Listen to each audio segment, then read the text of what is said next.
প্রকৃতি ও জীবন অনুষ্ঠানে আপনাদের সবাইকে স্বাগতম। বাংলাদেশের জীববৈচিত্র্য, প্রকৃতি ও পরিবেশের নানা বিষয় নিয়ে আমাদের এই অনুষ্ঠান প্রকৃতি ও জীবন।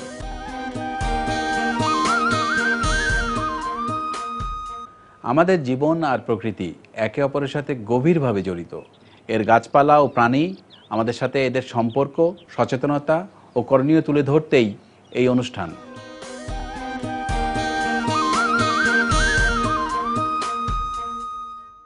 আমাদের দেশে 4 ধরনের বনভূমি আছে। চিরহরিৎ বন তাদের মধ্যে অন্যতম। বনভূমির বিভিন্ন কারণে ধ্বংস হতে পারে। এর মধ্যে আছে মানব সৃষ্টি কারণ এবং প্রাকৃতিক কারণ। তবে বনকে রক্ষা করতে হলে দরকার বন ব্যবস্থাপনা। এ বিষয়ে আলোচনা করব প্রধান বন সংরক্ষক ইশতিয়াক উদ্দিন আহমেদের সাথে। বন এবং পরিবেশকে রক্ষা করাই যার অন্যতম দায়িত্ব, এ বিষয়ে আমরা তার কাছ থেকে বিস্তারিত শুনব। তবে তার আগে চলুন দেখে আসি পরিবেশ বিজ্ঞানী ডাক্তার আনিসুজ্জামান খান এবং প্রকৃতি ও জীবন দলের চিরহরিৎ বন ব্যবস্থাপনা নিয়ে কিছু তথ্য ও চিত্র।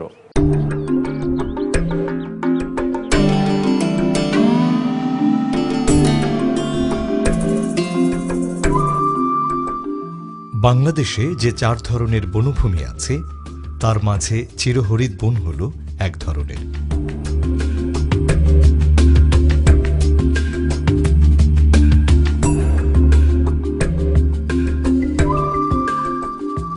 এই ধরনের বনে অসংখ্য প্রজাতির উদ্ভিদ দেখা যায়। ছোট বড় মাঝারি বিভিন্ন স্তরের উদ্ভিদ চিরহরিৎ বনের বৈশিষ্ট্য।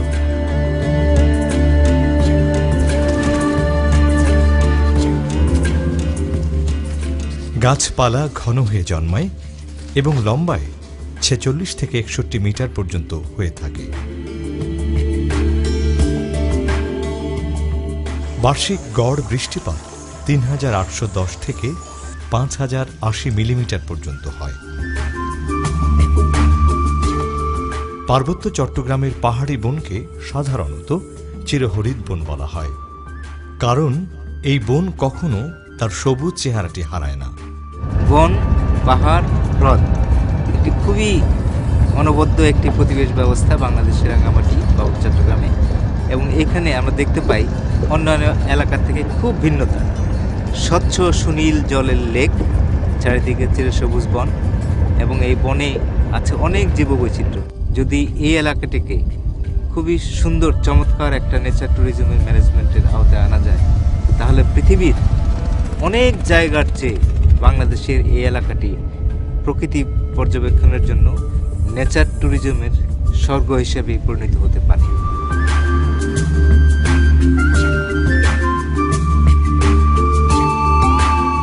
এই বন আরও বিস্তৃত সিলেট, চট্টগ্রাম এবং কক্সবাজার অঞ্চলে। প্রধান প্রধান উদ্ভিদ হল কালীগর্জন, ধলিগর্জন, কামদেব, সিভিট, তেলসুর, টালি, ঢাকিজাম, চাম্পাফুল, পিতরাজ, নাগেশ্বর, ছাতিম, জারুল, শিলকড়ই, ডুমুর, চাপালিশ, গামার, অশোক, চিকরাশি, বহেরা ইত্যাদি। এছাড়া কিছু গুল্ম এবং আরোহী জাতীয় গাছ পাওয়া যায়, যেমন আসামলতা, কুরুচপাতা, তারালতা, পলাশলতা, ঝুমালু, ঈশ্বরমূল, টগর ইত্যাদি। এছাড়া বাঁশ, বেত, বিভিন্ন প্রজাতির ঘাস ও অর্কিডও দেখা যায়। আমরা দেখতে পাচ্ছি আমাদের পেছনেই চমৎকার এভারগ্রিন একটি ফরেস্ট, যেখানে বাংলাদেশের অন্যান্য অনেক জায়গাতে বন ধ্বংস হয়ে গেছে, কিন্তু এই এলাকাটাতে এখনো প্রাকৃতিক চিরসবুজ যে বন আছে সেটি টিকে আছে। এবং আমরা ঘুরে ফিরে দেখলাম এই বনে অনেক প্রাচীন পুরনো গাছপালা আছে, লতাগুল্ম তো অবশ্যই আছে। পাহাড়ের এই চিরসবুজ বনে এবং তার আশেপাশে অনেক ধরনের মানুষ আছে, এর মধ্যে তঞ্চঙ্গা, মুরং, কুকি, তারাই এই বনটিকে টিকে রেখেছে। তাদের মাধ্যমেই যদি এই এলাকাকে একটি অভয়ারণ্য করা হয়, তাহলে হয়তোবা বাংলাদেশের শেষ চিরসবুজ বন এবং তার যে জীববৈচিত্র্য আছে সেটাকে রক্ষা করা সম্ভব হবে। প্রকৃতির আশীর্বাদ পুষ্ট আমাদের এই দেশ বন সম্পদে একসময় খুবই সমৃদ্ধ ছিল। আমাদের দেশ বিশ্বের অন্যতম জনবহুল আর ক্ষুদ্র আয়তনের দেশ।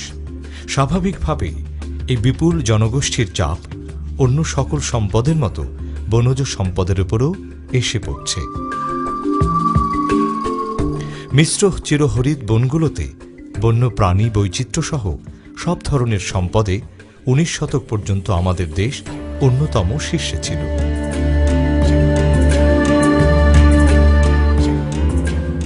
বন্যপ্রাণীর বিস্তারের ভৌগোলিক সুবিধা আর তাদের সুন্দর প্রাকৃতিক পরিবেশ চিরহরিৎ বন থাকায় বিপুল জীববৈচিত্র্যের আধার ছিল আমাদের দেশ।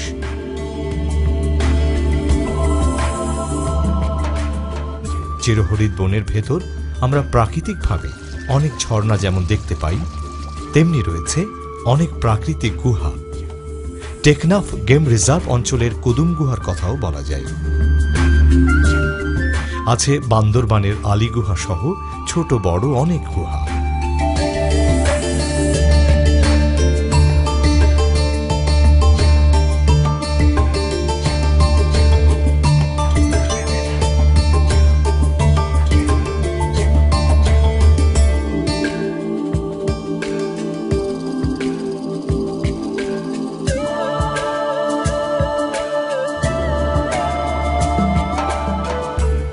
কুদুম গুহাটি দেশের বিপন্ন স্তন্যপায়ী প্রাণীর একটি প্রাণী বাঁদরকে নিরাপদ আশ্রয় দিয়ে আসছে অজানা সময় ধরে।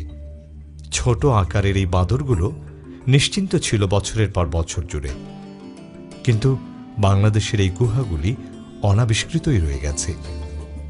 এই গুহার উৎস এবং তাদের ভূমিকা সম্পর্কে আমরা এখনো অজ্ঞ আছি। এগুলো বিভিন্ন ধরনের বন্যপ্রাণীর গুরুত্বপূর্ণ আবাসস্থল হতে পারে, হতে পারে জীববৈচিত্র্যের আধার।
চিরহরিৎ বনের এই প্রাকৃতিক গুহা, ঝর্ণা একদিকে যেমন জীববৈচিত্র্যের ধারক, আবার অন্যদিকে পর্যটক আকর্ষণের অন্যতম কেন্দ্রও বটে।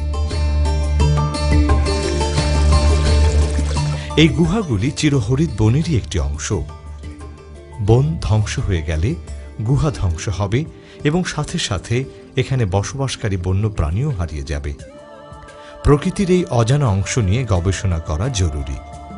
কুদুম গুহার যে মূল প্রাকৃতিক বৈশিষ্ট্য, বাদুড়ের যে কলোনি, সেটি এখনো টিকে আছে বহাল তবিয়তে, যদিও শিলা কচ্ছপ নেই। এবং এখানে একটি বিষয় নিয়ন্ত্রণ হওয়া প্রয়োজন, সেটি হলো গুহার দুই গাত্রেই যতই ভিজিটর বা দর্শক আসছেন তারা তাদের নাম লিখে ফেলছেন। এর ফলে গুহার গাত্রে যে মস, ফার্ন, লাইকেন এবং অনেক ধরনের ক্ষুদ্রাতি ক্ষুদ্র উদ্ভিদ এবং প্রাণী যেগুলো এই বাদুড়ের খাদ্য, সেগুলো নষ্ট হয়ে যাচ্ছে। প্রকৃত অর্থে ইকোট্যুরিজম করা যায়, তাহলে মানুষ এসে এই প্রাকৃতিক গুহা দেখে, তার বন্যপ্রাণী দেখে তারা আনন্দিত হবে।